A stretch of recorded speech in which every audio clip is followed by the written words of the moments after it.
responsável pela coordenação do atendimento nutricional em Company também, tem várias especializações e também faz participações aí no programa Bem-Estar. Inclusive, foi lá que eu vi ela primeiro. Muito bem-vinda, doutora Lara, venha para cá. Boa tarde, tudo bom? Nós vamos falar um pouquinho sobre alimentação. Todo mundo aqui respondeu a pesquisa?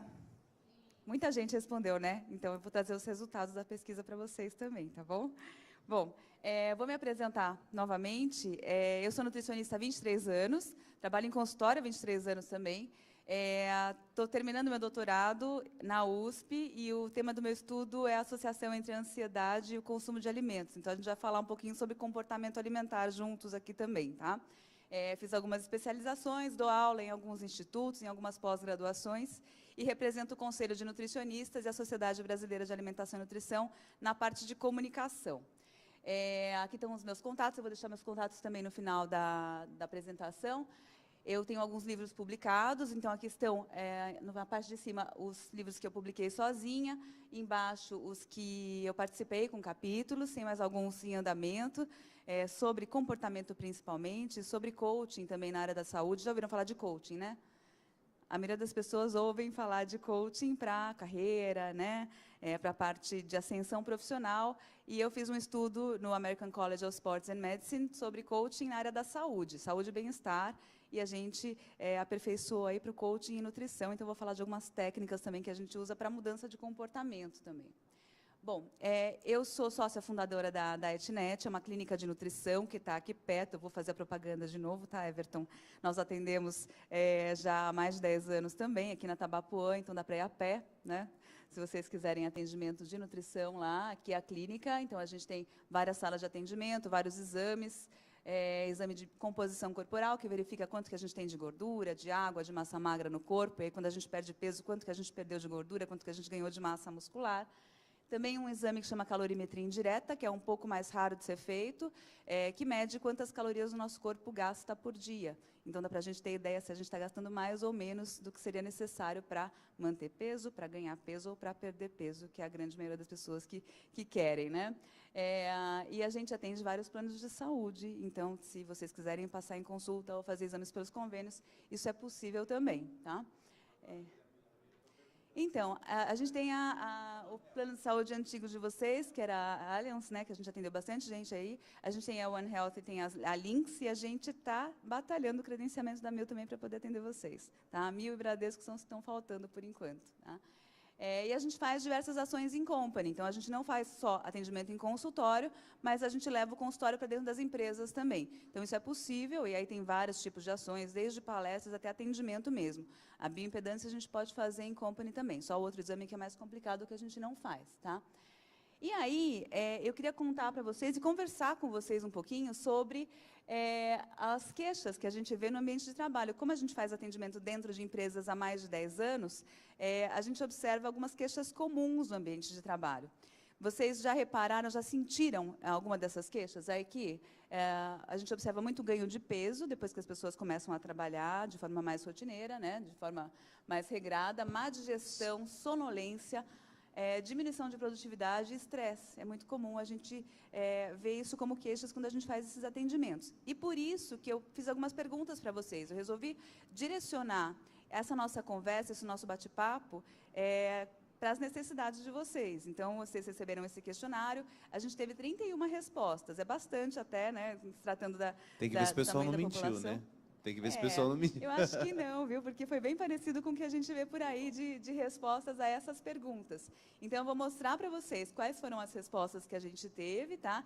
E aí eu vou comentar um pouquinho sobre cada uma delas antes da gente entrar na parte de prevenção propriamente dita, que isso já vai ser uma prevenção, na verdade, né? E aí a gente começa... Opa! Aqui. Começa com outros comportamentos. Vocês vão ver que eu não vou abordar só ingestão alimentar, eu vou abordar muito a parte comportamental. E a primeira pergunta foi: quantas horas, em média, você dorme por noite? E aí tinham algumas opções, né? Menos de 5 horas, de 5 a 7 horas por noite, de 7 a 9 horas por noite, mais de 9 horas. Ninguém falou mais de 9 horas, tá? Então, tudo certo. Ninguém dorme muito aqui, né? Mas a gente teve grande parte da população que dorme menos do que 7 horas por noite. Se a gente juntar o menos de 5 horas com de 5 a 7 horas, a gente consegue quase 85% da população. Então, muita gente dorme menos do que 7 horas por noite. Né? 16% das pessoas dormem de 7 a 9 horas por noite. E aí, o meu comentário para isso é que os últimos estudos, aí eu vou puxar para a minha área, né? Não vou falar de estresse aqui, mas a gente pode depois abordar um pouquinho, mas quem quer controlar peso, os últimos estudos que associam sono com controle de peso, chegaram a algumas conclusões. Vocês acham que o sono interfere no controle de peso? É um fator super importante também que a gente não leva em consideração normalmente. Né? Então, os últimos estudos falam em uma curva em U. Menos do que 7 horas por noite ou mais do que 9 horas por noite está associado com aumento de peso e com dificuldades para perda de peso. Então, a gente viu que grande parte das pessoas aqui dorme menos do que 7 horas por noite. Né? Ninguém dorme de 9 para cima. Então, pouca gente está nessa faixa de 7 a 9 horas por noite. Tem mais alguns estudos que relacionaram que as pessoas têm menos de 5 horas de sono, e isso é uma coisa comum hoje em dia. Né? Tem mais tendência a descontrole na alimentação, principalmente ao consumo de carboidratos. Tá? Então, a gente tem que tomar um pouquinho de cuidado aí com as nossas horas de sono, não é só fazer dieta e atividade física. Né? Mais uma pergunta aqui. Em qual refeição você come mais? E o campeão, como sempre, é o almoço. Né? E aí, eu adicionei uma pergunta a essa aqui. Você costuma sentir má digestão, gases, queimação no estômago ou sonolência no período da tarde, após o almoço? Só para a gente associar essa resposta. E aí, 40% falou que não.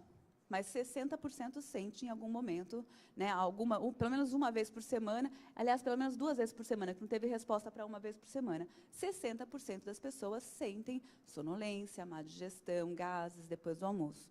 Isso pode estar relacionado com o fato de comer mais na hora do almoço? Pode, né? Então, vamos mostrar aqui o que acontece. É muito comum as pessoas virem trabalhar com pouco ou nenhum café da manhã. Tá? Isso é um outro comportamento que a gente observa bastante quando a gente faz a avaliação em company. Então, pouco ou nenhum café da manhã, pouco ou nenhum alimento no horário entre o café da manhã e o almoço, no meio da manhã, né, que é aquela hora que a gente acha que vai produzir mais, né, porque não tem muito tempo para comer, então a gente vai deixar para comer mais na hora do almoço. Aí, a gente acaba ingerindo mais alimentos na hora do almoço, porque a gente está morrendo de fome nessa hora, normalmente, né, então não dá para segurar muito. Né, e aí tem aqueles restaurantes self-service, né, que tem de tudo lá, e as comidas mais gordurosas, que vão trazer mais saciedade, porque quando a gente está com fome, a gente não tem escolha. A gente vai escolher aquilo que vai trazer saciedade mais rapidamente, que normalmente é um alimento muito rico em carboidrato ou muito rico em gordura. Tá? São esses alimentos que estão mais disponíveis aí no buffet normalmente. Né? E aí, a gente tem sonolência e má digestão, não tem jeito. Né? Será que acontece de diminuir a produtividade no trabalho? Diminui à tarde. Isso é muito comum, a gente observa isso muito nas empresas. A pessoa fica sonolenta, né? Ela fica com má digestão também, porque é complicado. Né? Você imagina um organismo que está sem digerir quase nada durante a manhã, passou a noite sem comer quase nada, né? Em jejum, aí chega de manhã, come muito pouco ou quase nada também, e aí tem uma sobrecarga no sistema digestivo, a nossa circulação vai se concentrar na região abdominal, né? Sai da parte cerebral aí, né? Então nem para fazer atividade física é bom, porque a gente não vai ter circulação nos membros, então concentração na região abdominal, aí a gente tem mais dificuldade para digestão, porque o sistema digestivo estava em repouso, gases, flatulência, né? Às vezes dor de barriga e sonolência. Então isso é um problema, isso é uma das maiores queixas nos ambulatórios das empresas à tarde, é má digestão, sonolência e a pessoa que sente gases, sente dor de barriga. Infelizmente. Então, é uma coisa que a gente tem que pensar um pouquinho na hora de se planejar. Né? Outra pergunta, você come mais quando está estressado e ansioso? Essa é uma pergunta minha, pessoal, porque o meu estudo de doutorado é sobre ansiedade e consumo de alimentos, então eu pergunto para todo mundo. Né? E grande parte disse que sim, eu não sei identificar. Pouca gente disse que não. Né? Não é o vermelhinho, 20% das pessoas disse que não. Né? É normal, tem gente que não come quando está ansioso, né? Mas isso é muito raro, é muito mais comum a pessoa comer muito mais. Né? Chocolate. O meu estudo de doutorado foi a relação entre a restrição, alimentação emocional e descontrole. E aí a gente chegou à conclusão de que a alimentação emocional gera descontrole. O alimento mais associado ao descontrole é o carboidrato. Então, o chocolate entra como fonte de carboidrato mesmo. Então, realmente causa descontrole, né, quando a gente come por emoção, nas pessoas que têm mais tendência. A restrição agrava esse processo. A gente vai falar de restrição daqui a pouco. E aí, vale a pena a gente tentar avaliar a nossa fome, né? Se a nossa fome é emocional ou se a nossa fome é fisiológica. Tem algumas diferenças básicas aí que a gente pode começar a reparar agora, né?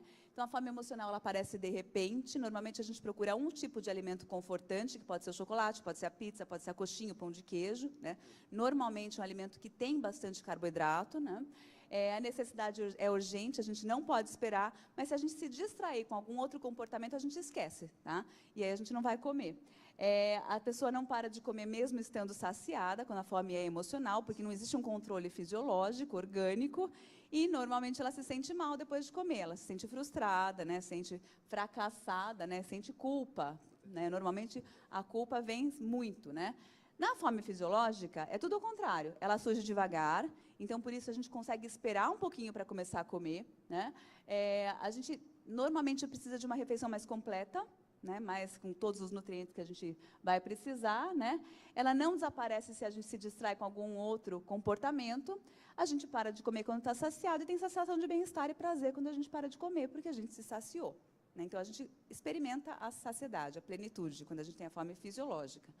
E aí, como é que a gente faz quando a gente tem fome emocional? Ou quando a gente quer identificar isso? Uma boa ideia, como vocês viram no começo, eu falei que quando a gente desenvolve alguma outra atividade, quando a fome é emocional, a gente se distrai, certo? Então, a gente para de comer, a gente não vai comer. Então, vamos pensar em outras atividades que não a comida, que não o fato de comer, que possam trazer prazer para a gente também. Então, tem gente que escolhe ler um livro, tem gente que escolhe ligar para um amigo, para o computador, passear com um cachorro, fazer qualquer outra atividade que dê prazer também, que não tenha relação com a comida. Cada um vai ter a sua, tá? Outra pergunta, quanto tempo você demora para comer uma refeição, almoço ou jantar, uma refeição dessas maiores, né? Então, vamos pensar no nosso almoço, que a gente vai comer maior volume, porque a gente ficou sem comer quase, né, durante o dia. Quanto tempo eu levo? Então, boa parte das pessoas levam de 15 a 20 minutos, né? Muita gente leva menos de 15 minutos e só 22% leva mais de 20 minutos, que seria o mais adequado para a gente ter tempo para ficar saciado, né? Porque a gente demora para sentir a saciedade e os impulsos de saciedade para irem do estômago para o nosso cérebro demoram pelo menos 20 minutos. Se a gente come em menos tempo que isso, a gente não vai ter muito controle de quantidade do que a gente comeu, tá?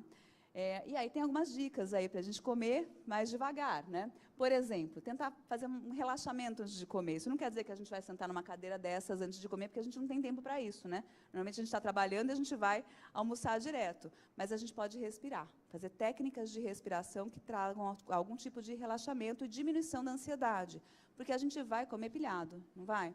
A gente está trabalhando, a gente às vezes está em reunião, a gente marca reuniões na hora do almoço, vai comer e depois de, sei lá, 1 hora que a gente comeu, a gente nem lembra do que comeu mais, né? Porque estava comendo por comer, né? Como se fosse no piloto automático. Relaxar ajuda a gente a ficar um pouco mais consciente na hora de comer. E, para isso, a gente pode fazer uma técnica simples de respiração. Então, eu vou ensinar para vocês inspirarem em 4 tempos e expirarem em 6 a 8 tempos. Fazer isso por umas 4 a 5 vezes, pelo menos, antes de sair para almoçar. Isso já vai diminuir um pouquinho a ansiedade, vai deixar... Tem alguns estudos que relacionam até com diminuição de frequência cardíaca. Então, a gente já começa a fazer um relaxamento aí antes de comer. A nossa consciência vai ser maior e a gente vai ter melhores escolhas aí, né? Além disso, tentar ficar num ambiente tranquilo, livre de distrações. Quem aqui come na frente do computador?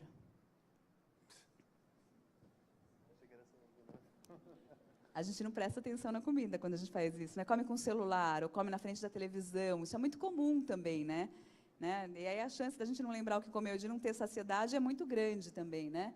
Pousar os talheres entre as garfadas é uma forma de aumentar esse tempo de refeição.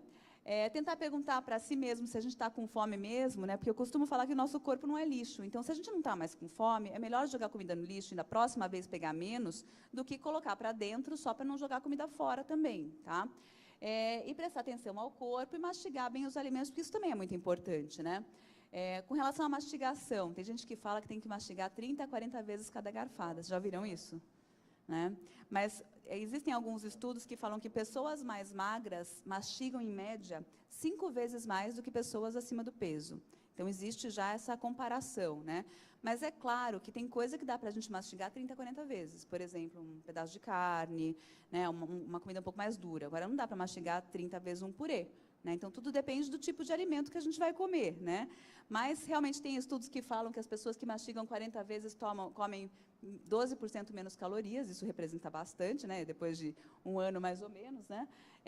E outros estudos falam que quando a gente mastiga com os dois lados da boca, a gente se sente mais saciado e come menos também. Então, não custa nada, né, a gente tentar mastigar um pouco mais, porque é um tipo de comportamento que a gente pode mudar sem interferir tanto no que a gente vai comer. Porque, muitas vezes, como a gente come é tão ou mais importante do que o que a gente come.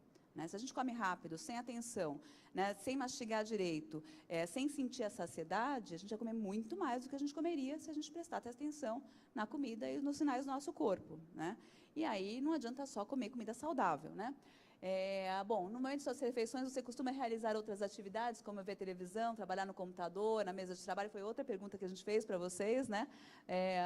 22% nunca, o resto, né, de alguma forma, né, uma vez por semana, 2, 3, 4 vezes por semana, 42% das pessoas falaram que quase todos os dias, né, comem com alguma distração. Isso é muito comum. Né? Então, é não prestar atenção no que a gente come e nos sinais do nosso corpo. E aí a gente fala de alimentação consciente. Vocês já ouviram falar de comer de forma consciente? É outra onda, outra moda que tem agora, né? Mas que é muito importante, né? Que deve vir para ficar, porque é prestar atenção na gente e na comida na hora de comer. É estar ciente de tudo no momento da comida, sem distrações. Isso é o mais importante, né? Isso vai trazer uma relação saudável, uma boa relação com o nosso corpo e com a comida, né? Comendo de forma consciente. Né? Prestar atenção em tudo, e as atitudes são intencionais sempre. Né? Só que, né, o que acontece normalmente, como a gente viu na pesquisa, e como vocês mesmos me falaram aqui, né? A maioria das pessoas come de forma totalmente inconsciente. Tem um estudo que saiu em 2016, numa revista de psicologia internacional, que relatou que o comportamento mais maléfico associado a comer de forma inconsciente, onde as pessoas comem mais, é comer caminhando. Esse estudo comparou pessoas que comeram assistindo televisão, outros grupos que comeram conversando com amigos e um outro grupo que comeu caminhando. E essas pessoas receberam barras de cereais e depois receberam chocolates. O grupo que caminhou comeu 5 vezes mais do que os outros grupos, tá? Porque na caminhada existem mais distrações aí para a gente, então a gente come sem perceber. Mesma coisa no carro, né? Quando a gente come indo para o trabalho, come indo de um lugar para outro, a gente come sem prestar a mínima atenção, e isso acaba prejudicando tudo, inclusive a nossa digestão e aproveitamento dos alimentos. Então, as dicas práticas para isso, para quem respondeu que come com distrações. Primeira coisa, relaxar antes de comer. Já ensinei a técnica de respiração, né? Porque não vai dar para meditar nem sempre, né? Antes de fazer uma refeição. Além disso, a gente pode evitar todas as distrações, como eu já falei, pensar um pouco antes de escolher. Quando a gente relaxa e evita distrações, a gente tem condição de pensar. Tá? Tem um outro estudo norte-americano que fala do comportamento diferente entre pessoas que estão acima do peso e pessoas que não estão. Em buffets, né? Em buffets ou restaurantes por quilo, porque é o mais comum que a gente tem por aqui. Né? As pessoas que não estão acima do peso têm um comportamento diferente das pessoas que estão acima do peso. Quem não está acima do peso, normalmente percorre todo o buffet antes, para ver o que tem de disponível e pensa em como vai montar seu prato. Normalmente, essas pessoas se sentam longe do buffet ou de costas para o buffet e mastigam 5 vezes mais. As pessoas que estão acima do peso normalmente não olham o buffet, elas vão se servindo e pegando um pouco de tudo que elas não odeiam. Então, pega de tudo que tem no buffet. Além disso, elas sentam perto do buffet. E aí, sentando perto do buffet e de frente para o buffet, elas vão vendo as outras pessoas se resservirem. E o fato de ver as outras pessoas se resservirem se torna como se fosse uma indulgência para também se resservir. Porque, como os outros podem, eu também posso. E mastigam 5 vezes menos. Então, é estudo científico com grandes populações, então vale a pena a gente pensar nesses comportamentos antes de comer num restaurante desse tipo. Outra dica importante é trocar as mãos. Se você é destro, come com a mão esquerda. Se você é canhoto, come com a mão direita. Vai dar muito mais trabalho para comer e vocês vão comer mais devagar, vão prestar muito mais atenção na comida, porque isso ajuda bastante. De preferência, virar o garfo para baixo, ao invés de pegar assim com o garfo, sabe? Que a gente vai pegar menos quantidade de alimentos. Isso faz diferença, tá? Então, é uma outra forma da gente ir treinando comer mais devagar, né? pôr a mesa, colocar um ambiente bonito na mesa, para ficar agradável, isso melhora a relação com a comida. Comer em família é um outro fator que eu não citei aqui, mas que também é muito importante, até para ter um bom comportamento alimentar das crianças, dos filhos também, mas para causar interação, né, e um bom ambiente na hora de comer também é outra coisa muito importante, com uma mesa bem posta, bonita, onde a gente tenha prazer em comer. Também, comer com todos os sentidos. Comer com todos os sentidos é até um pouco mais complicado, mas vamos começar a treinar, né? Então, antes de qualquer coisa, olhar para o alimento, né? Porque às vezes a gente nem olha, vai começando a comer sem nem olhar o que está comendo direito. Depois que a gente olha, sentir o cheiro, né? Tentar identificar todos os odores relacionados à comida, né? Ouvir o barulho da gente cortando o alimento, ou quando a gente mastiga, o barulho que ele faz, o crack que ele faz quando a gente vai mastigando é importante também, né? O tato é importante, se for possível, tocar no alimento, fechar os olhos, tocar no alimento e ver como é que é a consistência desse alimento. E, por fim, o paladar. Eu faço um exercício com alguns pacientes que têm algum tipo de transtorno de comportamento alimentar, que é uma sensibilização, a gente chama de dinâmica. Antigamente, era um exercício muito conhecido por todos os pesquisadores de comportamento alimentar, que faziam a dinâmica da uva-passa. A pessoa pegava uma uva-passa, passava pela boca, usava todos os sentidos para comer essa uva-passa, tudo isso que esse esquema que eu passei para vocês, só que ninguém tem compulsão por uva-passa, né? É difícil uma pessoa querer comer uva-passa compulsivamente. Então, eu comecei a fazer esse exercício com os pacientes do consultório com chocolate. E dá super certo, porque ninguém nunca comeu chocolate desse jeito. Né? Então, comer devagar, passar por um lado da boca, pelo outro, quando a gente começa a sentir o sabor mesmo, é diferente. Então, vamos tentar comer um pouco mais devagar. Normalmente, quando a gente vai comer alimentos como esses, que são mais problemáticos para a gente come escondido, né? E rápido, né? Para ninguém ver.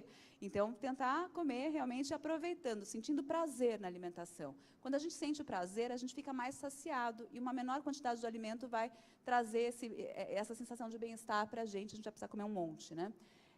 E um desafio para vocês, da próxima vez, comprar hashis, os palitinhos da comida japonesa, e comer com os hashis. Vai ficar realmente muito mais difícil de comer, né, com esses utensílios aí, a gente vai ter que comer mais devagar, não vai ter jeito, né? É uma forma de exercitar o comer mais devagar, isso ajuda bastante. Água. Quantos copos de água vocês tomam, em média, por dia? Né? Água é importante para controle de peso e para outras funções do nosso organismo? Super importante. Um organismo desidratado não funciona direito para nada, nem para controlar peso, tá? Nem para fazer atividade física, nem para raciocinar direito, para produzir direito. Então, a gente tem que se hidratar. E aí? Mais de 5 copos por dia, quase 60% das pessoas tomam. Então, é legal, é bom, né?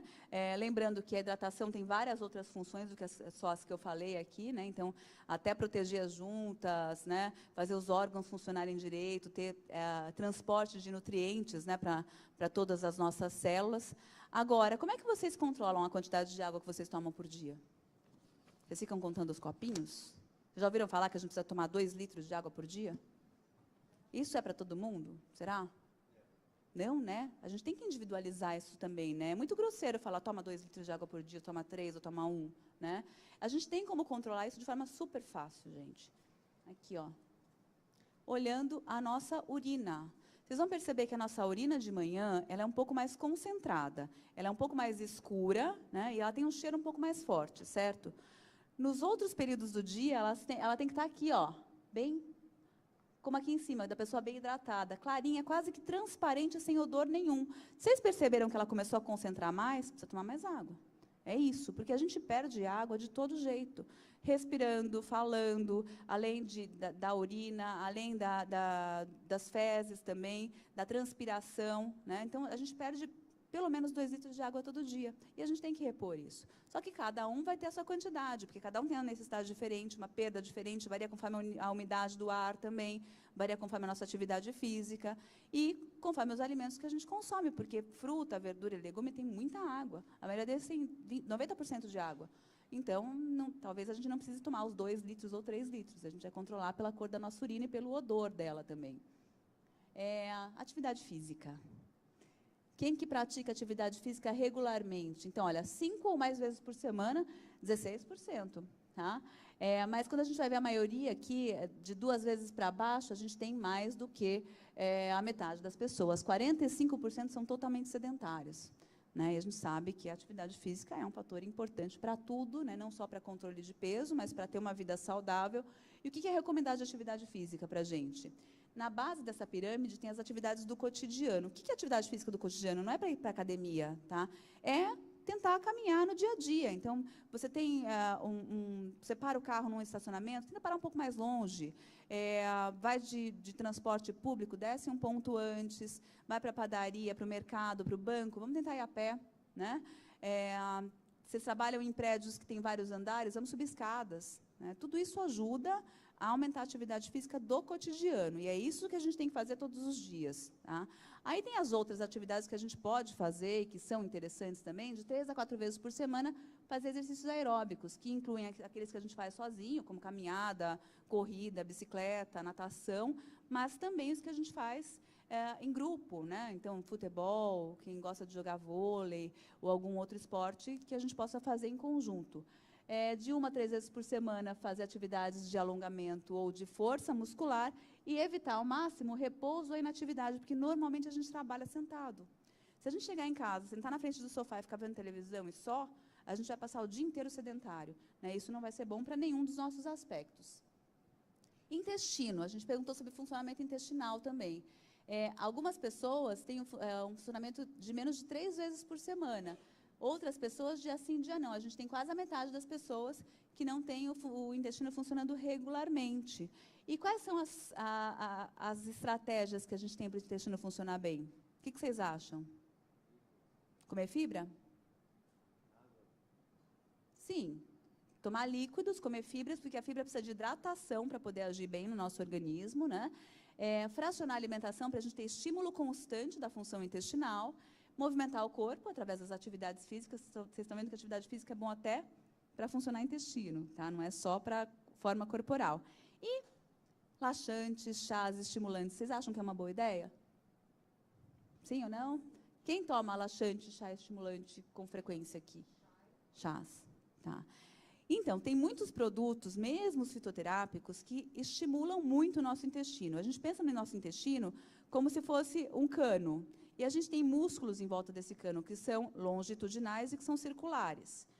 A junção da movimentação desses dois tipos de músculo vai trazer o peristaltismo, que a gente chama, que é a função intestinal, tá? E vai fazer com que a gente consiga eliminar as fezes de forma adequada, certo? Se a gente usa muito estímulo para esse funcionamento, os músculos vão ficando fracos. E a gente vai depender cada vez mais dos laxantes, então os laxantes em pior condição, né? Porque se a gente usa laxante, cada vez a gente vai estimular menos essa musculatura, ela vai funcionar menos, mas também os estimulantes e as ervas, quando a gente usa em muita quantidade. Então, a gente deve priorizar esses comportamentos de cima aqui, porque são esses comportamentos que vão fazer com que a gente tenha regularidade e estimule a nossa musculatura do intestino, tá? Que mais? A pergunta clássica. Você gostaria de emagrecer? Mesmo quem não precisa, gostaria de emagrecer, né? Se a gente for fazer avaliação em todo mundo, muita gente não vai precisar, mas a resposta vai ser, na maioria das vezes, sim, né? A gente teve aqui quase 75% dizendo que sim, e mais quase 10% dizendo que não tem certeza. Então, grande parte da população realmente quer emagrecer, né? Tem estatísticas que variam até de 95% a 5%. 95% quer e 5% não quer, tá? Aqui foi a grande maioria, mas, né, a gente tem gente que quer mais. E a gente observa que, realmente, as pessoas estão mais preocupadas com a perda de peso e com uma alimentação mais equilibrada, não é verdade? Olha aqui esses dados aqui, que não são pesquisas científicas, né? O brasileiro é o 4º maior mercado para produtos saudáveis. O mercado saudável movimenta 35 bilhões de dólares por ano no Brasil. Como é que está o mercado imobiliário? Está em ascensão? Que o mercado da dieta está, né? Eu acho que é um dos únicos mercados no Brasil que não entrou na crise, né? Dieta, estética, beleza, né? Então, realmente, as pessoas se preocupam muito, né, com alimentação saudável entre aspas, né, porque nem sempre vai ser saudável, e muito com a perda de peso, certo? E qual que é a estratégia que a gente usa para controlar peso hoje em dia no Brasil? O que mais se vê? Restrição alimentar, né? As dietas mais milagrosas, aí as dietas de moda, né, que já foi citado anteriormente. Então, aqui a gente tem um exemplo da dieta de proteínas, que agora tem algumas outras variações, a dieta paleolítica, o jejum intermitente, né, muito famoso, a restrição de glúten e de lactose também. Vocês já ouviram falar da dieta do pó? Não é essa que vocês estão pensando, não. A dieta do pó é uma dieta que você recebe os pacotinhos, com pozinhos dentro desses pacotinhos. É a nova sensação aí das celebridades. E aí você só adiciona água e prepara. Você pode preparar omelete, shake, panqueca, soufflés, tudo que vocês podem imaginar que pode se preparar com um pó e adicionar água, é essa dieta. Ela tem em torno de 800 calorias por dia. E ela tem um custo de R$ 850 por semana, né? Está sendo muito divulgada, a perda de peso é bárbara. Todo mundo perde muito peso com essa dieta em curto prazo, né? Todas essas dietas funcionam. Por que essas dietas funcionam? Porque as pessoas perdem peso em curto prazo. Ninguém está preocupado com longo prazo. O pessoal quer emagrecer para ir para a praia, né? O que eu mais ouço no consultório é o seguinte: me dá um detox por 15 dias, que depois eu sigo esse seu lance de comportamento, né? Essa é a coisa que eu mais ouço no consultório. E é verdade, as pessoas querem resultado rápido, as pessoas são imediatistas, né? E aí o que acontece? Aqui tem uma mocinha que está seguindo uma dieta restritiva, que aí não é nenhuma dessas que eu coloquei antes, porque eu não vou fazer propaganda dessas, mas é a dieta mais comum hoje para as mulheres na segunda-feira. Antes era arroz integral, agora é batata doce, frango e salada. Tabelinha de calorias aqui do lado, né? E aí ela está fazendo a restrição alimentar dela. Agora vamos supor que ela fez isso de almoço, ela foi trabalhar, e aí ou ela brigou com o namorado no final do dia, ou ela levou uma bronca do chefe na frente de todo mundo. O que vai acontecer? O que ela vai falar? Pois é, eu mereço comer. E aí, ela vai exagerar na alimentação, afinal ela merece, né? Então, e já que eu comi a pizza, eu vou aproveitar para comer aquele sorvete que está na geladeira, né? O bolo de chocolate, o hambúrguer, porque amanhã eu recomeço, né? Então amanhã eu volto a fazer dieta, né? E aí vem aquela frustração, se sente mal, mas aquela promessa de que eu vou de novo fazer a minha restrição, certo? Né? E o que acontece com o organismo dela? Vamos tentar entender. Isso aqui é um slide que eu passo para os pacientes do consultório, quando eu quero convencê-los de que não adianta fazer nenhuma dieta de moda, né? Então, aqui tem um corpo humano, que tem um pouquinho de gordura, é normal ter um pouco de gordura no corpo. O homem tem em torno de 15% de gordura no corpo, a mulher tem em torno de 28% de gordura no corpo. E isso é normal, é fisiológico, né? As mulheres falam que a natureza é injusta, realmente é. A gente tem muito mais gordura, muito menos músculo do que os homens. Não tem jeito, mas a gente pode reproduzir, né? A gente pode ter neném, a gente pode ter filho. É por isso que a gente tem mais gordura, tá? Porque a gente precisa da produção hormonal maior para preparar o nosso organismo para procriar. Então, essa pessoa resolve fazer uma dieta restritiva porque ela quer perder peso, só que ela vai perder massa magra. É muito comum a gente perder muito mais músculo e água do que perder gordura corporal quando a gente faz uma restrição. E aí, vocês viram que aqui ela está mais fininha do que aqui, né? Deu uma afinada no corpo dela, certo? Mudou a gordura? Não, né? O que diminuiu? O que acontece quando a gente diminui massa magra com o nosso metabolismo? Diminui. O que é o nosso metabolismo? É o gasto de energia do nosso corpo. Gastando menos energia, o que vai acontecer para a gente manter peso? Muito mais difícil, né? E aí, ela vai abandonar a dieta, porque ela já chegou no peso que ela queria, ou porque ela brigou com o namorado, ou levou a bronca do chefe, e aí vai aumentar gordura corporal. E é isso que acontece, gente. O problema dessas estratégias mais restritivas é que a pessoa não consegue manter, e isso vai mudar a composição corporal dela. Porque quando ela recupera o peso, ela não recupera a massa muscular que ela perdeu. Ela recupera a gordura corporal. Isso vai ser ruim em todos os aspectos, não só estético, mas clínico também, né? Psicológico também, porque ela se sente frustrada, né? Ortopédico, porque ela tem mais sobrecarga nas articulações. E aí, com todas essas dietas de moda, a gente observa que a situação da obesidade e sobrepeso no Brasil está cada vez mais crítica. Esse gráfico é sempre ascendente, né? Ele não diminui, ele nem fica estagnado. Cada vez mais a população está acima do peso. Hoje, 54% da população tem sobrepeso. Tá? Sobrepeso não é obesidade. Então, 54%, né? 5 em 10 pessoas têm sobrepeso. Tá? 2 em 10 quase, né? Então a gente tem 18,9% tem obesidade. Obesidade é um quadro mais grave, que está relacionado a problemas de saúde, está relacionado a aumento de colesterol, de pressão arterial, de diabetes e até de cânceres. Então, isso aí é uma que a gente tem que combater. E com dieta de moda, a gente não está conseguindo. Tá? Porque se alguma coisa dessas funcionasse, as pessoas não estariam tão acima do peso assim, e cada vez essa curva não aumentaria mais. Então, é isso que a gente tem que pensar. Não é a alternativa a gente restringir demais a nossa alimentação e fazer essas dietas malucas. Tá? A gente tem que comer, suprindo as nossas necessidades.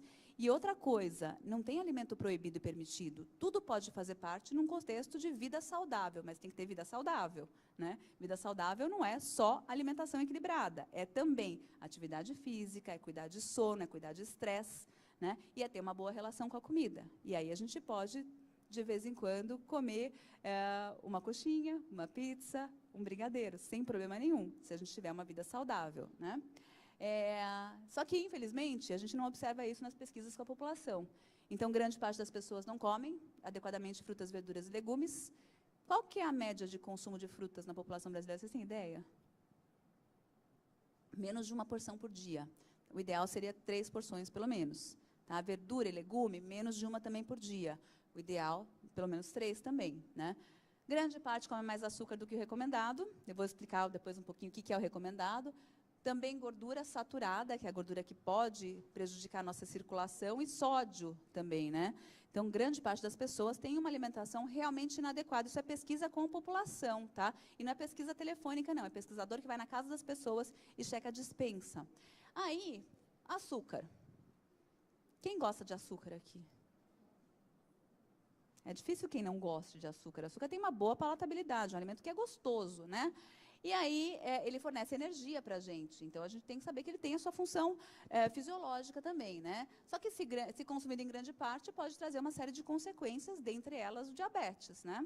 O diabetes pode surgir pelo alto consumo de açúcar. A obesidade também, não tem jeito, né? E a quantidade máxima de açúcar de adição que a gente pode colocar no nosso cafezinho, no nosso suco, ou no produto industrializado, recomendado pela Organização Mundial de Saúde, é de 10% do tudo que a gente come durante o dia. Tá? Então, eu fiz uma conta aqui, uma pessoa que consome 2.000 calorias por dia, 10% disso dá 200 calorias, certo? Cada grama de açúcar tem 4 calorias, vocês não precisam saber esse cálculo, mas daria, uma pessoa que consome 2.000 calorias por dia, deveria consumir até 50 gramas de açúcar por dia. Quanto tem uma latinha de refrigerante? 37.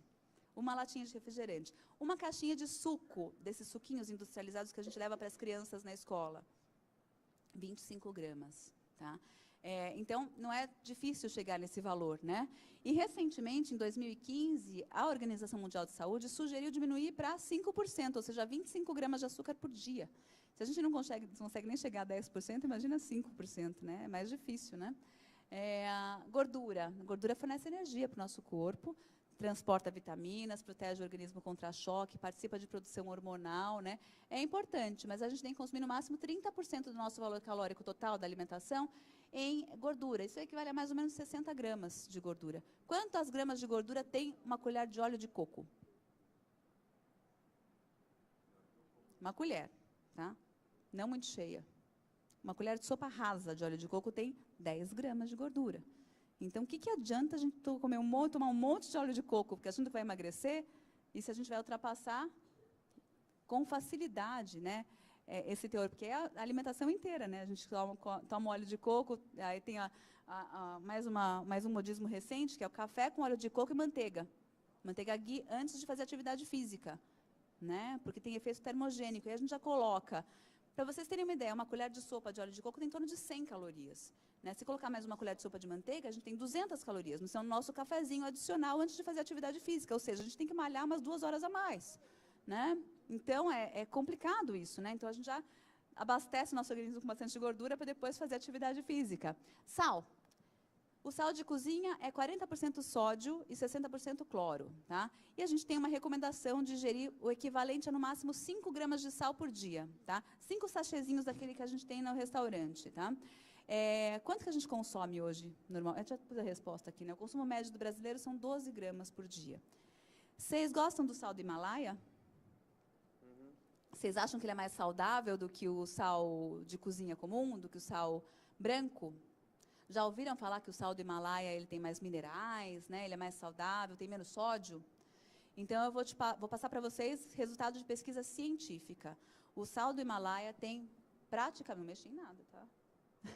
tem praticamente a mesma quantidade de sódio do que o sal branco comum que a gente usa na nossa cozinha. Então, a quantidade de sódio é muito semelhante, tá?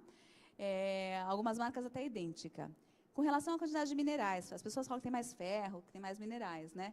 Ele realmente tem um pouco mais de minerais do que o sal de cozinha comum. Só que a quantidade que ele tem e a quantidade que a gente precisaria ingerir para suprir nossa necessidade de ferro seria enorme, porque a quantidade é inexpressiva em relação às nossas necessidades. Então, pensando no custo-benefício, não tem nenhuma vantagem em consumir esse tipo de sal, tá? Então, não vale a pena, não tem diferença. Em termos nutricionais para a gente, não faz nenhuma diferença. Então, vamos reduzir. O que mais vale é reduzir a quantidade de consumo. Isso é o mais importante. E aí, para a gente ter uma alimentação preventiva, o que a gente precisa, né? Então, vamos colocar essas sugestões que eu dei para vocês na prática, né? Eu queria só explicar para vocês como é que funciona o dano celular. Porque para que é alimentação preventiva? Para a gente evitar envelhecimento, para evitar doença e para evitar danos nas células que podem causar tumores, cânceres, certo? E para isso eu queria explicar para vocês o que é radical livre. Já ouviram falar de radical livre? Excesso de radical livre causa envelhecimento, pode causar até dano celular e vir trazer um câncer? Então, é o seguinte, radical livre, vocês veem uma molécula normal aqui, estável, tá? Que tem todos os elétrons aqui dentro, em volta do núcleo dela. Aqui a gente tem uma molécula instável, que tem um radical livre, que tem um elétron que está querendo sair de onde ele está. Então, essa molécula é altamente reativa e ela pode causar dano celular no nosso corpo, tá? E quando a gente queima oxigênio, a gente libera radical livre. Então, se a gente respira, a gente libera radical livre no nosso organismo. Então, só o fato de respirar deixa a gente com mais chance de liberar mais radical livre. Só que a gente tem todo um sistema de defesa no nosso organismo, com enzimas que fazem um papel de antioxidante, tá? Então, bom, outros fatores que podem aumentar a produção de radicais livres são fatores externos.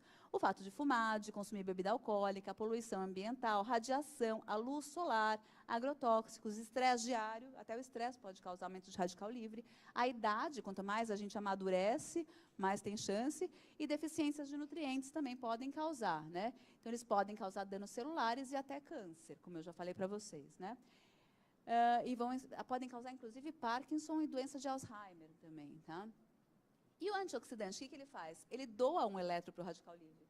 Então, ele faz com que esse elétron que está fora, ele seja acompanhado do outro e se neutralize. E essa molécula vai ficar inativa, ela não vai mais causar dano celular. Onde estão os antioxidantes? Nos alimentos também, né? A gente produz no nosso organismo, mas a gente tem mais através dos alimentos que a gente consome. Então, para a gente prevenir tanto o câncer quanto outras doenças, além de manter um peso adequado, como a gente falou, a gente tem que ser ativo fisicamente, ter uma alimentação saudável e hábitos de vida saudável. Como é que a gente faz isso? Com fitonutrientes, que são compostos que estão dentro das plantas, que além das vitaminas, dos minerais e das fibras, que trazem benefícios para o nosso organismo e vão trazer, inclusive, esses antioxidantes. Eles são o sistema imunológico da planta, tá? O sistema de defesa da planta para se proteger contra as agressões do meio ambiente e protegem a gente também. Exemplos de fitonutrientes, aí para vocês terem exemplos de alimentos práticos que a gente pode ter no nosso dia a dia. Um deles, chamados de sulfitos, que tem nos vegetais verdes e brancos, como a cebola, o alho, a cebolinha e o alho poró. Então, são alimentos que podem trazer diversos benefícios para evitar o aumento do colesterol ruim, o LDL. Já viram o LDL no exame de sangue de vocês? Quando ele está muito aumentado, ele tem mais chance de se oxidar pela ação dos radicais livres, pelo ambiente, pelos medicamentos e por tudo mais que eu falei antes. E aí, quando ele se oxida, ele acumula nos vasos sanguíneos, dentro dos vasos sanguíneos, formando placas de gordura, em alguns casos, podendo interromper a circulação, causando um AVC ou um infarto, por exemplo. Essas substâncias ajudam a não deixar isso acontecer. Então, ajudam a proteger contra problemas cardiovasculares. Ajudam a evitar que as plaquetas também se acumulem, causando interrupção da circulação, inibem os radicais livres, né? E ainda reduzem riscos de doenças cardiovasculares, câncer e tudo mais. As brássicas, já ouviram falar de brássicas, esse termo? Repolho, brócolis, couve de Bruxelas, couve-flor. Tem alguns componentes que ajudam o nosso fígado a se desintoxicar o nosso organismo, colocar as toxinas para fora. Então, eles têm esses componentes que são os sulforafanos ou indolos. Os nomes vocês não precisam decorar, mas saber que existem esses componentes nesses alimentos, que a gente pode colocar no nosso dia a dia. Licopeno. A gente falou bastante de câncer antes, né? Câncer de próstata está muito relacionado à prevenção do câncer de próstata com a ingestão do licopeno do tomate. É uma substância antioxidante que tem no tomate e que é melhor absorvida se a gente aquece o tomate e se coloca um pouquinho de gordura. Então, molho de tomate fresco, tomate maduro feito o molho feito com tomate maduro, aquecido, e onde a gente coloca um pouquinho de azeite de oliva, é super potente para ajudar a prevenir o câncer de próstata, por exemplo, e outros cânceres também, né? O que mais? Antocianinas. Vocês já ouviram falar daquelas frutas vermelhas arroxeadas, né? Como, por exemplo, mirtilo, amora, o próprio morango também, né? Que a gente agora encontra bastante quantidade na feira. Agora está na época da amora, né? Em todo lugar tem pé de amora e a gente consegue pegar do pé, né? Legal, né? É bom, né? E tem outros antioxidantes, chamados antocianinas, que têm muita atividade protetora, anti-inflamatória, e alguns estudos relacionam também com melhora da função cerebral, né? Então, é bom comer fruta vermelha arroxeada para o cérebro funcionar melhor, né?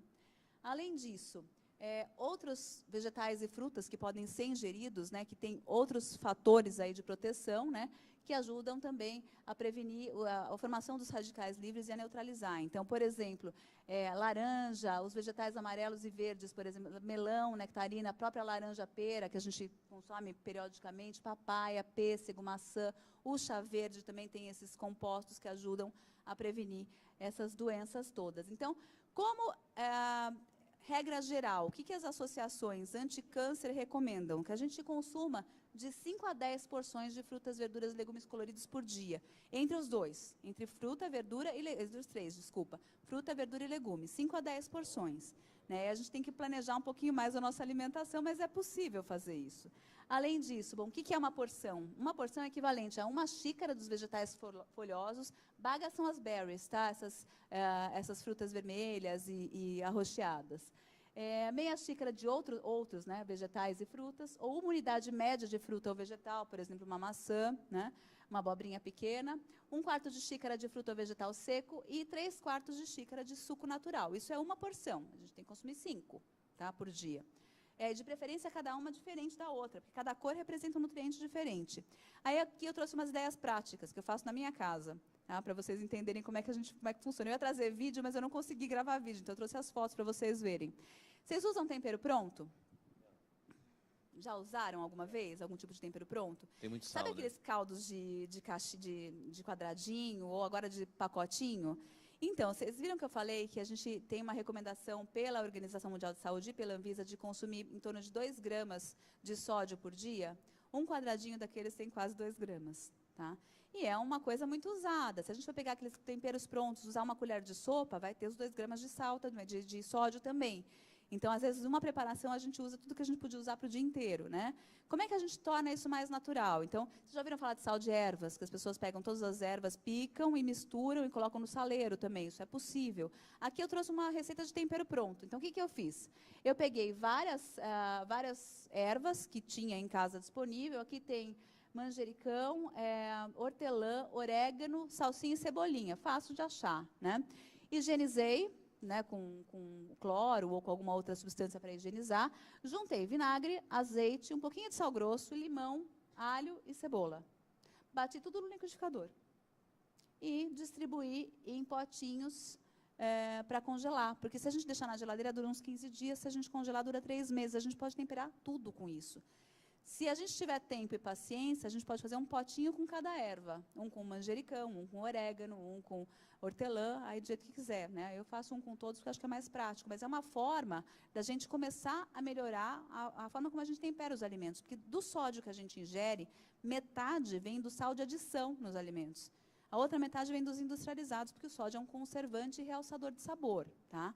Agora, grande parte vem do que a gente coloca no nosso prato e na nossa preparação. Com isso, a gente diminui a quantidade de sódio e aumenta bastante a quantidade de fitoquímicos, de substâncias que ajudam a prevenir a formação de radicais livres, né? Porque estão todos nas folhas verdes escuras também. Aqui, para montar um molho de tomate rico em licopeno para prevenir câncer de próstata ou câncer de intestino, até câncer de mama. A gente tem aqui tomate maduro, né, O que eu fiz? Tirei só essa partezinha branca, deixei as sementes, deixei tudo, porque é muito mais fácil, é ruim ter que ficar tirando tudo. Bati tudo no liquidificador, aqui eu coloquei manjericão, que tinha sobrado do outro tempero. Bati no liquidificador e coloquei também em potinhos para congelar. Mesma coisa, 3 meses no freezer, na geladeira dura um pouco menos, o tomate dura um pouco menos. Então, 2, 3 dias tem que consumir também. Super fácil, né? Para a gente fazer um molho à bolonhesa para as crianças. Quem tem filho aqui? Então, fazer um molho bolonhesa em casa, macarrão com molho bolonhesa, com esse molho de tomate, pega uma carne mais magra, por exemplo, um patinho moído, e a gente coloca esse molho de tomate, fica gostoso, né? E é uma forma natural de trazer uma preparação caseira. E falando em criança, outra coisa que a gente faz muito para evitar esses suquinhos industrializados, que são super ricos em açúcar, né? Eu comecei a instituir o gelinho de fruta também em casa e no prédio. As mães do prédio estão querendo me matar, porque elas têm que ter mais trabalho agora com as crianças. A gente pega frutas frescas, vê o que está na época, o que tiver mais barato no sacolão, no hortifruti, ou onde vocês comprarem.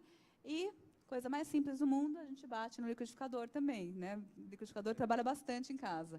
Então, o caju a gente colocou com a casca. No caju a gente adicionou um pouco de açúcar, sim, porque estava muito amargo. Então, dá para a gente adicionar a quantidade controlada. A manga foi pura. Foi um pouquinho de água só, porque estava bem doce, e foi para o liquidificador, e aí a gente colocou nas forminhas de gelo, porque aí a gente forma gelinho de fruta. E aí, quando a criança vai para a escola, a gente coloca os gelinhos de fruta num squeeze, que tem tampa, num copinho com tampa, e as crianças adoram levar isso para a escola. E fica gostoso, fica super natural, a gente diminui muito a quantidade de açúcar, de conservantes que a gente pode ter no suco que a gente leva para a escola. E a gente pode fazer isso para a gente também. Eu já levei suco também para o trabalho, então é fácil de fazer. Né? A gente tem que ter um pouquinho de tempo no fim de semana para fazer isso, mas a gente pode fazer para vários dias. A gente pode fazer para 15 dias. Né? E aí não tem que se preocupar com essas preparações durante todo esse tempo. E aí, para resumir o que a gente conversou aqui, o que funciona mesmo para a gente ter resultados bons de alimentação, para saúde, para controle de peso, para prevenção de problemas de saúde? É tudo junto, tá, gente? É, sim, ter uma alimentação equilibrada. Aqui eu tenho um exemplo de prato saudável, tá, que eu trouxe para vocês. Então, metade do prato com legumes e verduras a gente pode preencher, e aí a gente já vai ter 2 porções daquelas que eu falei para vocês, que a gente tem que consumir de 5 a 10, lembram? Então, fazer 2 porções no almoço, 2 no jantar, já tem 4. Aí a gente come umas 2, 3 frutas, já tem muito mais do que 5 por dia, né? Metade do prato verduras e legumes, a outra metade a gente divide entre carboidrato e proteína. A gente pode usar o carboidrato do jeito que a gente quiser. É importante ter carboidrato na nossa alimentação. Quem faz dieta low carb? Já ouviram falar? O que pode acontecer? O carboidrato é importante para a gente ter energia, certo? Energia para quê? Para a gente desenvolver as atividades do dia a dia, para a gente fazer atividade física, para melhorar a nossa performance durante a atividade física, o nosso rendimento, e também para o nosso funcionamento cerebral. A glicose é o melhor combustível para o cérebro. Então, é importante consumir carboidrato, sim, em todas as refeições. Muitas vezes, quando a gente não consome carboidrato, a gente não sabe por quê, mas chega no final do dia, a gente tem aquela vontade de comer doce, aquela vontade incontrolável de comer doce, muitas vezes é restrição de carboidrato. Tá? Então, é importante a gente evitar a restrição de carboidrato severa. Ele pode fazer parte da nossa alimentação e de todas as nossas refeições. A gente pode escolher melhor os carboidratos, preferir aqueles que são mais ricos em fibras e outros nutrientes, como os integrais, como os tubérculos, batata, mandioca, batata doce. Quando possível, consumir com casca, porque a gente vai ingerir mais fibras. Então, é uma forma de melhorar a ingestão de carboidratos, mas não ficar sem, tá? Então, 1/4 do prato carboidrato, outro 1/4 a proteína, que a gente pode mesclar entre a proteína de origem animal e vegetal. Para os vegetarianos, só a proteína vegetal. Para quem come carne, também vegetal e animal, sem problema nenhum, em quantidade controlada, variando os tipos de carne. Se hidratar é muito importante. Além disso, fazer atividades físicas com frequência, né? Com regularidade. Ter uma boa relação com a comida, comer mais em família, ter um bom ambiente na hora de comer é muito importante, sem distrações, prestando atenção na comida. Sono, né, com a boa qualidade e quantidade de sono, lembrando de 7 a 9 horas por noite, se possível, né, e ter um sono de boa qualidade também, tentando não levantar muito, e evitar o estresse. Como é que a gente evita o estresse? Bom, uma coisa importante para falar para vocês, restrição alimentar e dieta pode ser mais um estresse na nossa vida. Excesso de atividade física também pode ser mais um estresse da nossa vida. Então, a gente tem que encontrar planejamento e atividades que não sejam mais um estresse na nossa vida, porque a gente vive cercado de estresse. Desenvolver atividades de lazer é importante, porque isso também contribui para minimizar o nosso estresse. Então, desenvolver atividades que a gente tenha prazer, algumas vezes por semana, fazer atividades que a gente goste de fazer, pode ser sair com a família, caminhar num parque, sair com o cachorro. A gente tem que encontrar a atividade que a gente gosta mais. Isso é importante para evitar excesso de estresse. E é isso, o resumo de tudo isso é o que vai trazer uma alimentação preventiva e uma alimentação balanceada para a gente ter controle de peso e estar bem de saúde sempre. Eu deixo aqui os meus contatos, se tiverem qualquer dúvida. Se quiserem que disponibilize essa apresentação para vocês também, é só me mandar por e-mail, tá? E aí, qualquer dúvida que vocês quiserem, também quiserem fazer alguma consulta, a Dietnet está aqui perto e a gente pode atender vocês. Obrigada. Eu vou abrir para pergunta. Antes eu tenho as perguntas aqui, algumas minhas, outras que veio pela internet. Primeiro que eu vou ter que fazer uma terapia para comer devagar, né? Porque enquanto a pessoa está na entrada, eu já terminei o prato. Isso me desespera às vezes e tem muito a ver também com a disposição, né? A pergunta que eu recebi aqui antes de abrir a minha é qual a dieta básica a seguir, a gente viu aqui, e quais as principais combinações de alimento que é importante quando não almoçamos em casa. Você mostrou aqui qual seria a combinação perfeita, mas daí veio a pergunta. E à noite, o que comer? O que é correto comer à noite, visando a saúde e manter os nutrientes de uma refeição saudável? Então, eu vou complementar o que eu falei. À noite, a gente pode repetir o mesmo prato do almoço, tá?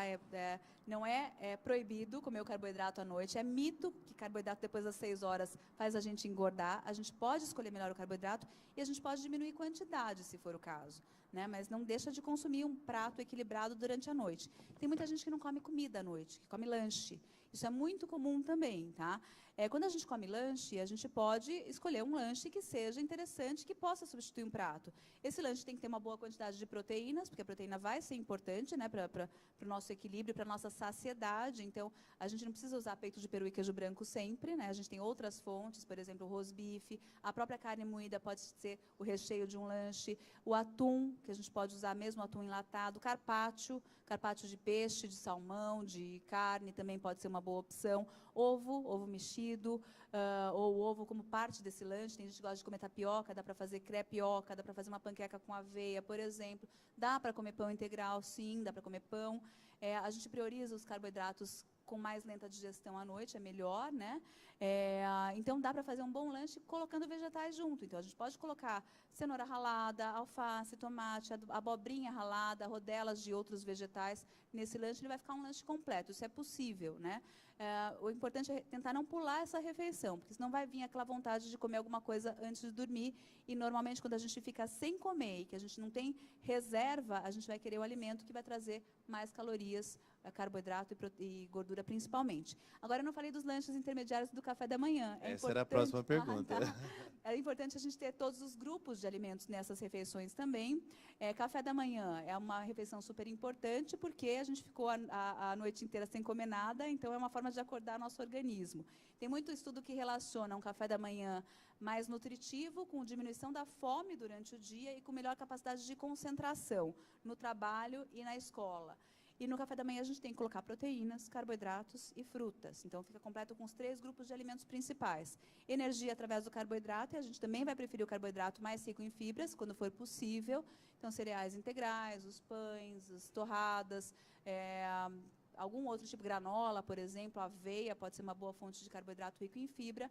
Além disso, proteínas podem ser os laticínios, por exemplo, né, que são ricos em cálcio também, então vão trazer benefícios, e frutas variadas. A gente pode fazer várias combinações, desde uma vitamina com leite, aveia e fruta, como também um mamão com granola e iogurte, ou pão, queijo e suco, tanto faz. E as refeições intermediárias? Depende muito do intervalo entre as refeições e de cada um, né? Porque vocês já ouviram falar que a gente tem que comer de 3 em 3 horas? Né? Isso nem sempre é aplicável, isso tem que ser muito individual. Porque a pessoa que come 3 vezes ao dia, café da manhã, almoço e jantar, se ela se sente bem, se ela mantém um equilíbrio de nutrientes e de metabolismo com isso, se ela inserir lanches intermediários, ela vai engordar, certo? Sem mexer nas refeições principais. Agora, aquela pessoa que, quando fica muito tempo sem comer, por exemplo, almoça 1h da tarde, vai jantar às 8 da noite, só que aí ela passa na frente da padaria às 6 da tarde, como ela está sem comer nada, ela vai se encher de pão de queijo, essa pessoa precisa programar um lanchinho à tarde. E aí o lanchinho pode ser, se esse intervalo é grande, igual ao café da manhã. uma porção de proteína, um iogurte, um pedaço de queijo, até um ovo mexido, se ela tiver condição de fazer, uma porção de carboidrato, como eu falei, aveia, pão, granola, torradas, tapioca, o que quiser, e uma fruta também. E qual o horário limite recomendado para a última refeição do dia? Aí a gente pensa na digestão, né? A digestão dos alimentos demora de 2 a 3 horas, mais ou menos. Então, pelo menos 2 a 3 horas antes de dormir, a não ser que seja uma refeição muito simples. Quem faz atividade física aqui regularmente? Vocês sabiam que se a gente ingerir proteína antes de dormir, proteína de lenta absorção, a gente melhora o ganho e a recuperação muscular? Porque aumenta o GH à noite, E o que seria né? de lenta absorção? Laticínios ou ovos. Clara de ovo é uma boa opção, mas é difícil comer clara de ovo antes de dormir. Então, Eu tomar já um como copinho de 5 leite. por dia de manhã, para comer Tomar um 5 à copinho noite de está ótimo. leite, um iogurte, alguma coisa assim, pode ser uma alternativa, um pedaço de queijo, né? A última pergunta aqui, mas essa é a minha. O que é recomendado para pré-treino, alimentação? Pré-treino. O melhor combustível para pré-treino é o carboidrato, não é o óleo de coco. A gordura ajuda também, tá? A gordura vai trazer energia, mas o que traz energia mais rapidamente para a gente ter uma boa performance é um alimento rico em carboidrato. Depende muito do tempo que a gente tem entre a refeição e a atividade física. Se a gente tem meia hora, mais ou menos, até meia hora da refeição para atividade física, a gente vai priorizar os carboidratos de mais rápida digestão. Então, os mais simples, né, nesse caso. Pode ser uma fruta, mas pode ser um pedaço de pão branco, por exemplo, com mel ou com geleia, que vai trazer energia de curto prazo. Agora, se a gente vai fazer uma refeição 1 hora antes de fazer atividade física, a gente tem condição de comer uma fruta com granola, por exemplo, uma coisa com mais fibras, porque vai trazer carboidrato e esse carboidrato vai ficar disponível, essa energia vai ficar disponível durante todo o tempo da atividade física. Se essa atividade física durar mais do que 1h30, muitas vezes a gente vai ter que inserir o carboidrato durante o treino também, para não diminuir a capacidade de resistência ou a performance. E a hidratação é super importante, tá? Se hidratar frequentemente. E o recomendado é o regularidade. pão branco, porque o integral ele demora mais para Demora mais para digerir. Então, se você tem 1 hora antes, você come o integral. Agora, se você vai comer meia hora antes, aí vai ser o branco. Agora eu vou abrir aqui. Olá, Lara. Oi. Eu costumo também fazer atividades físicas à noite. A minha grande dúvida é quando eu chego em casa, já chego com fome de novo. Antes de dormir, na verdade, eu vou lá, tomo banho. Depois que eu relaxo, eu já sinto aquela fominha. Então, o que eu faço? Eu costumo cozinhar um ovo. Só que aí eu não como só. Dizem que realmente a clara seria a melhor opção. Só que eu gosto daquele ovo semi-cru. Então, com isso, eu como a gema, que está semi-cru. E aí eu queria saber se tem problema essa gema que eu como. Que eu justamente como esse ovo por causa da gema. Sim. Que está semi-cru. Por causa da gema. Então, assim, é o que sacia a minha fome. Eu vou dormir mais tranquila e me sinto bem, porque eu imagino assim, a gema é o que mais tem proteína, não a clara. Não, quem mais tem proteína é a clara, a proteína de lenta absorção. Mas não tem nenhum problema você comer a gema. Muito pelo contrário, é bom você comer a gema. A gema tem, inclusive, uma substância que é a colina, que é super útil para o funcionamento cerebral. E existe um mito de que comer muita gema de ovo vai aumentar o colesterol. Isso é muito individual, tá? A gente sabe que a gema de ovo tem bastante colesterol, mas nem todo esse colesterol é absorvido. A gente tem uma outra substância dentro da gema que impede a absorção de boa parte desse colesterol. A gente só controla com pessoas com fator de risco muito alto para doença cardiovascular, mas normalmente não tem problema nenhum e é benéfico consumir a gema também. Só que a gema vai servir para uma coisa e a clara vai servir para outra coisa no processo de atividade física. Tá? Tem uma pergunta, né? Lara, eu adorei tudo que você falou, achei super enriquecedor, assim. Eu achei super esclarecedora a sua apresentação. Então, eu queria te dar os parabéns. Obrigada. Hoje em dia tem um mito, quer dizer, não sei se é mito ou se é verdade, da história do jejum intermitente. O que é isso exatamente? Tá bom. Acho que isso está super na moda hoje em Tá na dia, moda né? ainda. Bom, o jejum intermitente é um protocolo que normalmente é utilizado para perda de peso, né? E também tem alguns estudos que relacionam com outras condições, com diminuição de colesterol, de glicemia e tudo mais. O que acontece? Virou um mito, porque muita gente faz jejum e emagrece. E realmente emagrece. Você fica sem comer, você vai emagrecer, não tem jeito. Os protocolos variam muito, de 14 a 18 horas de jejum. Tem algumas pessoas que usam até 24 horas de jejum, tá? E as pessoas ficam esse tempo sem comer e depois elas fazem as refeições normais por um período pequeno de tempo. O que se tem de estudo científico sobre jejum? Tem um monte de estudo científico. Eu fui fazer uma entrevista sobre jejum intermitente, né? E aí eu me preparei bastante para fazer essa entrevista, porque é um assunto que está muito em moda e está sendo muito pesquisado. Mas o que acontece? Quando a gente vai olhar os artigos científicos, publicando em PubMed, por exemplo, né? Quando a gente olha, tem de 100 artigos que eu pesquisei, 85 falavam bem do jejum, tá? Para todas as condições, inclusive para emagrecimento e melhora de condição clínica. A grande maioria deles era com ratos. E aí você pega ratinhos de laboratório, coloca no laboratório, né? E aí vocês deixam esses ratinhos em 16 horas sem comer. Quando você vai alimentar, você dá ração em quantidade e qualidade controlada. É óbvio que eles vão ter bons resultados. Vai fazer isso com o humano, deixa 16 horas sem comer e deixa ele passar na frente de um rodízio de pizza ou de uma churrascaria. Né? Não vai acontecer. Né? Quando a gente estuda comportamento, a gente sabe que é um pouco diferente o comportamento do ser humano. Então, a grande maioria dos estudos são com ratos, e os outros estudos que a gente observa com humanos são estudos de curtíssimo prazo, 8 semanas, 12 semanas, com 10 pessoas, 15 pessoas no máximo.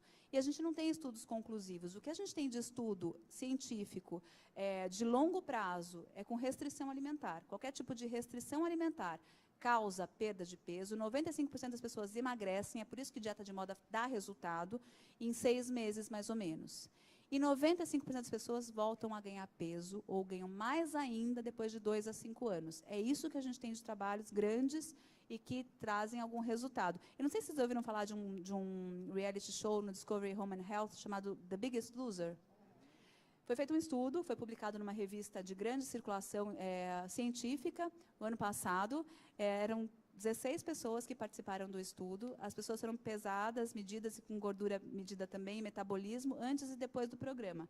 Eram 3 meses de programa, as pessoas tinham acompanhamento de psicólogo, educador físico, nutricionista e médico. E o objetivo era quem perdesse mais peso ia ganhar o prêmio do programa. Depois de 3 meses, as pessoas foram reavaliadas, todos eles perderam peso, houve perda de gordura, mas muito mais perda de massa magra, e o metabolismo, depois de 3 meses, estava menor na maioria das pessoas. Aí resolveram reavaliar essas pessoas depois de 6 anos. Quantas pessoas conseguiram manter peso? 2. Dos 16, 2 perderam peso, e a característica dessas pessoas é que elas faziam mais de 9 horas e meia de exercício físico por semana. Tá? Foram as pessoas que conseguiram manter peso. Todos os outros diminuíram, aumentaram peso, né? Aumentaram gordura corporal, não aumentaram massa muscular, massa magra, e continuaram com o metabolismo mais baixo, continuaram gastando menos energia. Aconteceu exatamente o que eu mostrei para vocês na foto do slide. Então, é muito perigoso essas estratégias, e era um acompanhamento multidisciplinar, né?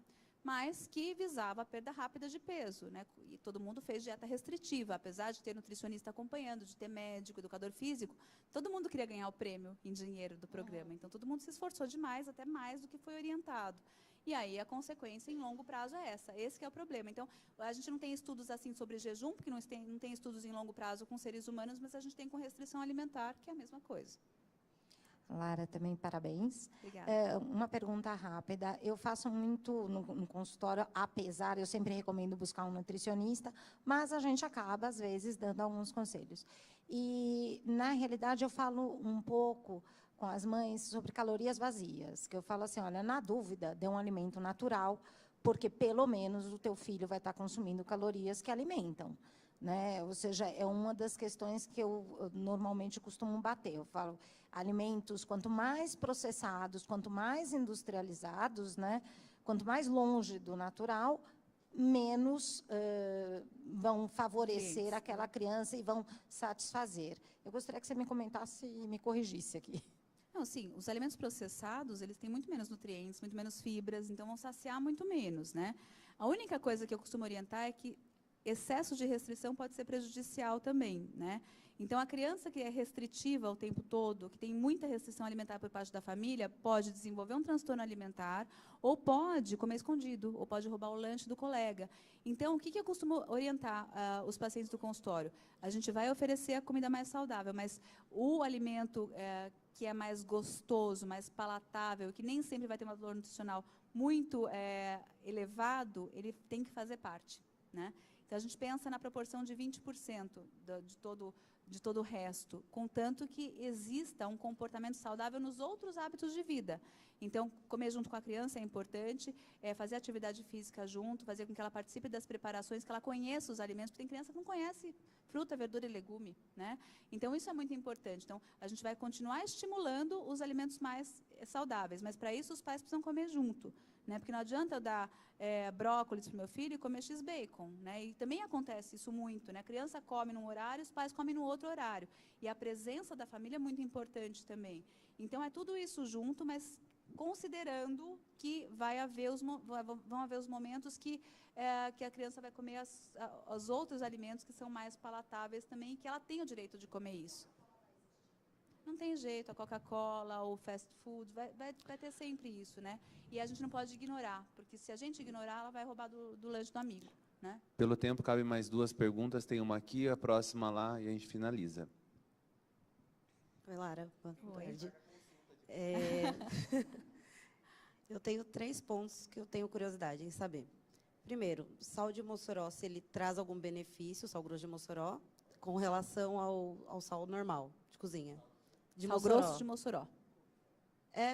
Tá na moda do Himalaia, tá nesse É a meio. mesma coisa, na verdade. A quantidade de soja é muito semelhante e não tem nenhum nutriente a mais. O que acontece com esses tipos de sal? Eu já vou responder a primeira pergunta. Se você utilizar em menor quantidade, porque esses sais são mais palatáveis para você, vale o uso, né? Agora, o problema é que, normalmente, esses sais custam 5 vezes mais do que o sal de cozinha comum, e muitas vezes a gente acha que um alimento milagroso vai acabar compensando os nossos hábitos não saudáveis. Então, esse é o grande problema. Então, não é o sal que vai fazer a diferença na nossa vida, mas se você usar de uma forma que você vai diminuir o consumo de sal, vale a pena. Certo.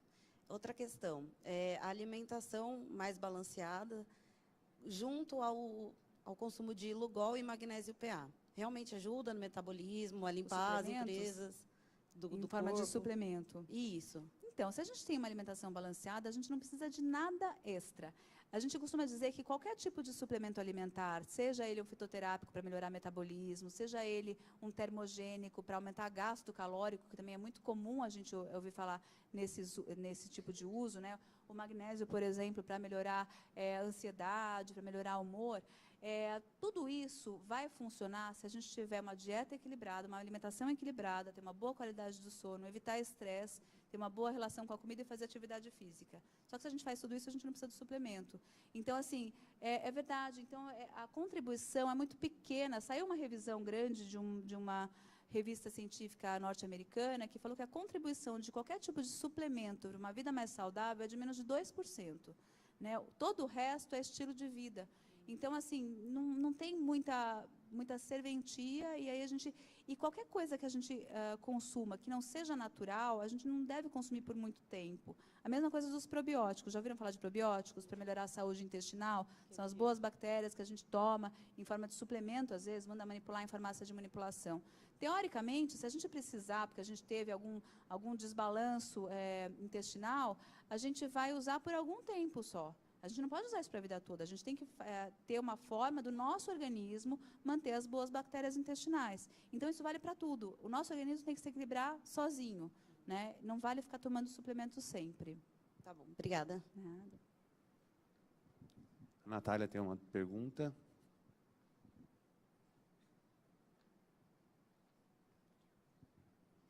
Boa tarde, Lara. Boa É tarde. uma curiosidade, porque eu acabei trocando o leite normal pelo zero lactose. E eu sou uma pessoa viciada em leite. Eu queria saber se tem algum problema, se o zero lactose ele é indicado só para quem tem a tolerância. Eu não tenho, né? Mas foi devido a alguns fatos que aconteceram comigo que eu fui trocando o leite, né? E nesse caso, entre questão de leite, qualidade de leite, qual seria o recomendado? Bom, primeiro lactose, né? Algumas pessoas desenvolvem com o tempo intolerância à lactose. O que é isso? O açúcar do leite é chamado de lactose, tá? O leite contém açúcar. E a gente tem uma enzima que a gente produz, chamado lactase, né, bem parecido com o nome, e que, com o tempo, a gente tem um pico de produção aos 7 anos de idade, com o tempo, conforme a gente vai amadurecendo, a gente vai diminuindo essa produção dessa enzima. Então, é muito comum as pessoas terem uma certa intolerância à lactose, uma certa intolerância, porque a maioria das pessoas toleram bem 1 ou 2 copos de leite por dia. Mas as pessoas que têm essa certa intolerância, elas têm uma diminuição na produção dessa enzima e não conseguem quebrar o açúcar do leite, que é a lactase. E aí, o mais comum é sentir gases, flatulência, má digestão, às vezes até diarreia e enjoo quando consome o leite com lactose normal. E a alternativa seria o leite reduzido em lactose, que nada mais é do que o leite com enzima adicionada. Então, a enzima que a gente não produz é adicionada no produto zero lactose, que se diz zero lactose. Na verdade, ele tem a lactose, mas ela está digerida lá dentro. Se você for reparar o gosto do leite, ele é um pouco mais docinho do que o outro, porque ele já tem a lactose pré-digerida lá. Então, assim, o grande problema da gente só consumir produtos sem lactose é que cada vez mais a nossa enzima vai diminuindo sua produção. Né? Então, cada vez mais pode ficar difícil para você, com o tempo, né, com bastante tempo, de digerir os produtos com lactose. O leite é o que mais tem lactose, o iogurte tem um pouco menos e os queijos têm um pouco menos, tá? Mas esse seria o maior problema. Com relação ao tipo de leite, aí depende de qual é a sua pergunta. Todos os leites são ricos em proteínas e cálcio, né? A gente tem o leite integral, o semi-desnatado e o desnatado. A diferença é a quantidade de gordura entre esses tipos de leite. Todos eles são ricos em proteína e tem uma boa quantidade de cálcio também. Aí a gente pode usar, existem os leites pasteurizados, que tem o processo de pasteurização, que vai trazer mais longa vida, porque a industrialização pode ser ruim por um lado, mas garante a segurança no consumo de alimentos também. É mais difícil trazer bactérias nocivas para o nosso corpo. Tem os leites que são refrigerados, que não são completamente pasteurizados, né, que tem outro processo de produção, que duram menos tempo, a gente encontra na geladeira do mercado, e que tem menos conservantes, mas a durabilidade deles é muito menor, eles duram 1 semana no máximo. E os leites em pó também são leites que têm uma durabilidade grande também, mas sofrem mais processo de industrialização, inclusive de desidratação. Mas, com relação à composição nutricional, todos eles têm bastante proteína e cálcio, que são os nutrientes mais importantes nos laticínios. Né? E aí, quanto mais na forma integral o queijo, mais na forma amarela, mais gordura eles vão ter. Quanto mais branco o queijo e quanto mais na forma desnatada, eles vão ter menos quantidade de gordura e de colesterol também. Bom, acho que é isso. Vou marcar minha consulta já.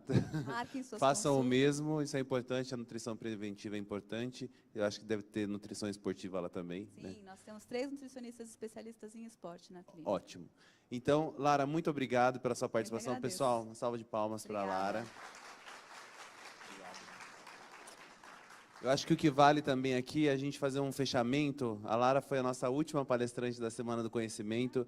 Nós já tivemos, essa não foi a primeira Semana do Conhecimento da Cirela, mas eu acho que aqui a gente conseguiu trazer o maior número de convidados num formato mais robusto, e eu acho legal passar o fechamento para vocês. Ao todo foram 16 palestras, 1.763 pessoas, ou as mesmas, em algumas palestras inscritas, foram 30 horas de treinamento em apenas uma semana. Ao todo, aquele link lá que vocês estão vendo no lado para vocês direito da sala, tiveram 467 visualizações simultâneas, tá? Então, durante a Semana do Conhecimento, e já ao todo, depois do offline, né, foram 836 visualizações. Isso é muito bacana, isso mostra o quanto as pessoas estão se atualizando com os temas que a gente trouxe aqui e o quanto é importante a participação de vocês para que a gente consiga cada vez mais deixar um time mais capacitado, tanto na parte técnica quanto na parte física também, que é com essas palestras que nós trouxemos hoje, tá bom? O meu muito obrigado e, se Deus quiser, o ano que vem a gente consiga trazer uma Semana do Conhecimento ainda mais rica, tá bom? Bom final de semana para todos.